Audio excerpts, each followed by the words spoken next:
सीधा रुख करते हैं राजधानी रायपुर से आ रही बड़ी खबर का, जहां पर सीएम विष्णुदेव साय आज करेंगे प्रेस कॉन्फ्रेंस और बीजेपी राष्ट्रीय महामंत्री अरुण सिंह भी होंगे शामिल। आज 12 बजे कुशभाऊ ठाकरे परिसर में होगी पीसी। नारी शक्ति वंदन अधिनियम को लेकर होगी पीसी। अन्य विषयों पर भी चर्चा करेंगे सीएम साय। तो आज 12 बजे कुशभाऊ ठाकरे परिसर में बैठक का आयोजन किया जाएगा। नारी शक्ति वंदन अधिनियम को लेकर होगी पीसी। चलिए खबर पर अधिक चर्चा करते हैं। सहयोगी हिमांशु हमारे साथ जुड़ गए हैं। हिमांशु, नारी शक्ति वंदन अधिनियम जिसको लेकर लगातार बीजेपी की तरफ से प्रयास किए गए, तैयारियां की गई, लेकिन कहीं ना कहीं जिस प्रकार की उम्मीद थी वैसे परिणाम सामने नहीं आए। विपक्ष पर अब लगातार सवाल खड़े किए जा रहे हैं। विपक्ष को घेरने की तैयारी है और अब जनता के बीच इस बिल को लेकर पहुंचने की तैयारी में है बीजेपी। और इसी क्रम में अब अहम तैयारी सीएम साय की और अन्य कार्यकर्ताओं की, नेताओं की। देखिए सर, जिस तरह से भारतीय जनता पार्टी जो है लगातार, चाहे वो पार्षद से लेके पार्लियामेंट तक, सभी को यही उम्मीद थी कि यह बिल है वो 100% पास हो जाएगा। और ऐसे में यह विधेयक, नारी शक्ति वंदन अधिनियम जो संशोधन विधेयक है, वो कहीं ना कहीं इस संसद में पास नहीं हो सका। और इस पे ठिकरा जो है भारतीय जनता पार्टी सीधे कांग्रेस पर फोड़ रही है, एनडीए जो है विपक्षी दल पर फोड़ रही है। और विपक्षी दल का साफ तौर पर कहना है कि 2023 में जब इस अधिनियम को पास किया जा चुका है तो उसे ही लागू क्यों नहीं कर देते, उस पर चर्चा कराकर समय क्यों व्यर्थ किया जा रहा है। और उसको जिस तरह से उसको गोलमोल करके सरकार इसे लागू करना ही नहीं चाहती, ये आरोप जो है विपक्ष का रहा है। जिस तरह से छत्तीसगढ़ में इसको लेकर भरपूर सियासत जो है देखने को मिल रही है।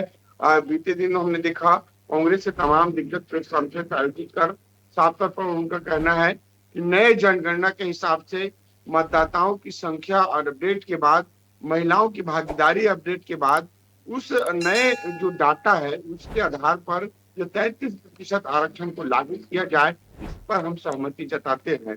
या फिर 2023 के जो बिल पास हुआ है उसे लागू किया जाए। दोनों मामले पर स्पष्ट विपक्ष की रणनीति तय है और इसको लेकर, लेकिन सत्ता पक्ष भारतीय जनता पार्टी इसे 2023 के विधेयक को लागू न कर 2026 में नए संशोधन जिस तरह से विधेयक लाकर उस पर चर्चा कराकर उसे पारित करने की कवायद रची थी, लेकिन वो कहीं ना कहीं जो है सफल नहीं हो पाया। अब इसको लेकर छत्तीसगढ़ में सियासत जिस तरह से देखने को मिल रही है, सूबे के मुख्यमंत्री विष्णुदेव साय कल तमाम नारी शक्ति महिलाओं के साथ प्रधानमंत्री से सीधे उनके जो संबोधन है, राष्ट्र के नाम संबोधन को लेकर उन्होंने सुना अपने निवास पर, और आज प्रेस कॉन्फ्रेंस कर रहे हैं। सभी जो है मुद्दों इस पर फोकस यही रहेगा कि नारी शक्ति वंदन अधिनियम को सफल नहीं होने के पीछे जो वजह है वो कहीं ना कहीं विपक्षी दल है। विपक्षी दल के कारण महिलाओं को जिस तरह से जो आरक्षण मिलना चाहिए था, जो मिलने जा रहा था, उस पर रोक जो है कहीं ना कहीं बीजेपी के द्वारा लगाई गई है। तो इस पर सार्थक रूप से कांग्रेस के द्वारा लगाई गई है। तो सातों विपक्षी दल का आरोप को लेकर कहीं ना कहीं उनके जो प्रयासों को लेकर अब जन जन तक पहुंचाया जाएगा, जन जन तक पहुंचा जाएगा और साथ ही लोगों को बताने का प्रयास किया जाएगा कि महिलाओं के जो है अहित में जिस तरह से विपक्षी दलों ने जो काम किया है। ऐसे में विपक्ष की बात करें तो विपक्ष भी प्रेस कॉन्फ्रेंस कर या अलग अलग माध्यमों से वो भी यही तैयारी में जुटे हैं कि भारतीय जनता पार्टी महिलाओं को ही आरक्षण देना ही नहीं चाहती थी, उनको लाभ ही नहीं देना चाहती थी। सिर्फ पश्चिम बंगाल के चुनाव और कुछ राजनीतिक स्वार्थ के लिए इस तरह के बरगलाने का काम भारतीय जनता पार्टी के द्वारा किया जा रहा था। ऐसे में पक्ष विपक्ष दोनों जो है आरोप एक दूसरे पर लगा रहे हैं इस बिल को लेकर। अब देखने की बात होगी कि जनता कितना इसको समझ पाती है और राजनीति सूबे में किस तरह से इस पर भारी पड़ता है, ये वक्त ही बताएगा। जी बिल्कुल हिमांशु, और जिस प्रकार अगर पिछले दशकों में जो बड़े निर्णय लिए गए उनकी अगर बात की जाए तो जीएसटी की बात की जाए, धारा 370 या फिर सीए, बड़े बड़े बिल भारतीय जनता पार्टी ने पूर्ण बहुमत से पारित करवा दिए। लेकिन बड़ा सवाल यहाँ पर ये खड़ा होता है कि इस बिल के साथ किस प्रकार का संदेह बना रहा, क्या कुछ संशय बनी रही, और विपक्ष की तरफ से भी लगातार सत्ता पक्ष की मंशा पर सवाल खड़े किए गए। फिर चाहे राहुल गांधी की बात की जाए या फिर इकरा हसन की बात की जाए या फिर अन्य सांसदों की बात की जाए, विपक्ष के सभी नेताओं का ये कहना था कि सरकार की मंशा साफ नहीं है, ये नारी सशक्तिकरण का बिल नहीं है, बल्कि अपना फायदा निकालने की कोशिश सत्ता पक्ष द्वारा की जा रही है, संख्या बढ़ाने का प्रयास है।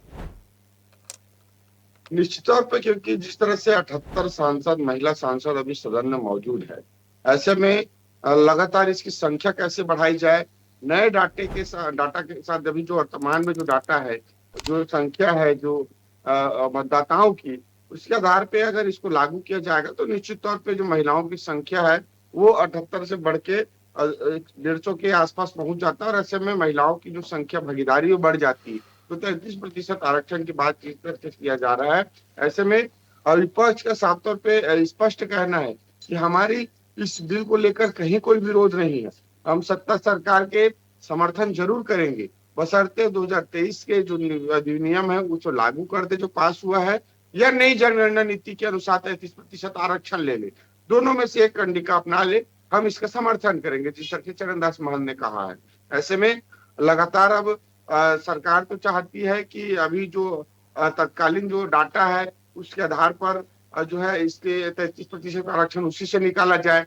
विपक्ष साफ तौर पर कहने की आरक्षण की प्रक्रिया पूरे देश भर में शुरू हो चुकी है, महज 1 से 2 महीने का समय लगेगा, आरक्षण के जिस तरह से जनगणना का नया डाटा निकल कर सामने आ जाएगा, उस नए डाटा पे कर लीजिए, 33% आरक्षण उसी से लागू करवा लीजिए। लेकिन जिस तरह से इस पूरे मामले पर मैं बात करूं तो सभी भारतीय जनता पार्टी के सांसदों का भी इस पर कहीं ना कहीं पूर्ण सहमति नहीं रही है, और जिस तरह से सदन में इसका वोट जब हुआ, वोट परसेंटेज देखकर लगा कि महिलाओं के 33% आरक्षण को लेकर सभी ने अपना अपना तथ्य है, अपना अपना विचार है, वो अलग अलग तरीकों से रखा है। तो साफ तौर पर कहीं ना कहीं इस पर सभी की एक राय नहीं थी कि नए अभी तत्कालीन इस पर चर्चा करे, तत्कालीन इस विधेयक को पास करे।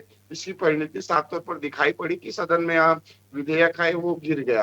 तो कहीं ना कहीं इसको लेकर मैं बात करूं तो काफी भारतीय जनता पार्टी यही बताने का प्रयास जो है आम जन के बीच जाने का प्रयास यही करेगी, इस बिल को गिराने के पीछे, महिलाओं को अपमानित करने के पीछे ये सीधे सीधे कांग्रेस का हाथ है। इस तरह के हथकंडे एजेंडे है वो शायद कहीं ना कहीं धरातल पर भारतीय जनता पार्टी करता हुआ दिखाई देगा। जी बिल्कुल हिमांशु, माना जा सकता है कि लगातार खींचतान इस बिल को लेकर बनी हुई है। अब देखने वाली बात होगी कि क्या कुछ सामने आता है। आपका धन्यवाद हिमांशु, जुड़ने के लिए और जानकारी साझा करने के लिए। और ऐसी ही ताजा खबरों के लिए लाइक, फॉलो और यूट्यूब पर सब्सक्राइब कर बेल आइकन जरूर दबाइए, और हर अपडेट के लिए विजिट कीजिए स्वदेशलाइव.com।